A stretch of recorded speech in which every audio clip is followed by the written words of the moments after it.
Colomiers-Mont-de-Marsan, un choc attendu du haut de tableau entre le 4e et le 3e avec une question qui reste en suspens. Le Stade Montois, meilleure équipe du deuxième bloc avec 4 victoires en 5 matchs, est-il capable de réitérer l'exploit d'Aimé Giral? En tout cas, les joueurs landais dominent l'entame. Ils mènent 3-0 après une première pénalité de Gerber. Ils tiennent le ballon mais tombent sur une grosse défense columérine à l'image de Julien Tastet, coffré par les défenseurs haut-garonnais.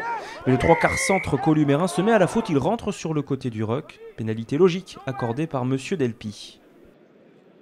À gauche des perches, Donneray Gerber réussit une deuxième pénalité et donne 6 points d'avance au Montois. Mais Colomiers tient aussi beaucoup le ballon dans cette entame, mais tombe aussi sur une grosse défense landaise. Antonescu qui s'échappe, qui remet en Chistera Acosta Repetto. Et suivez ce rock avec cette fois-ci l'entrée sur le côté de l'édifice de Mohamed Kribache, le talonneur montois qui est logiquement pénalisé. Et cette fois-ci, c'est Maxime Lafage qui, après une première tentative réussit la deuxième et permet de ramener les deux équipes à égalité. Olivier Baragnon sur le banc columérin n'est quand même pas rassuré, même si son équipe fait de belles choses à l'image de Pimienta qui s'échappe sur la touche. Le relais en Chistera avec la double Chistera de Cole pour éviter de sortir en dehors des limites du terrain. Morino qui progresse et regardez cette inspiration au pied de Maxime Lafage.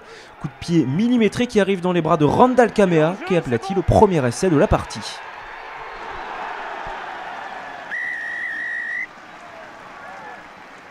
Tout part de ce bon travail de Tony Pimienta sur le bord de la touche et de ce sauvetage avec cette double Chistera. Et puis que dire de ce coup de pied de l'ouvreur columérin qui permet à son équipe de mener 11-6.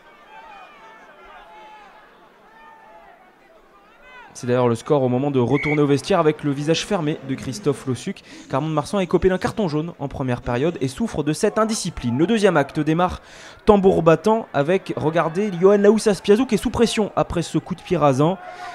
Il est obligé de garder le ballon au sol. Nouvelle pénalité pour Colomiers. On garde au sol. Un bon contest de McAvey qui permet à Maxime Lafage de réussir une nouvelle pénalité. 14-6 pour Colomiers.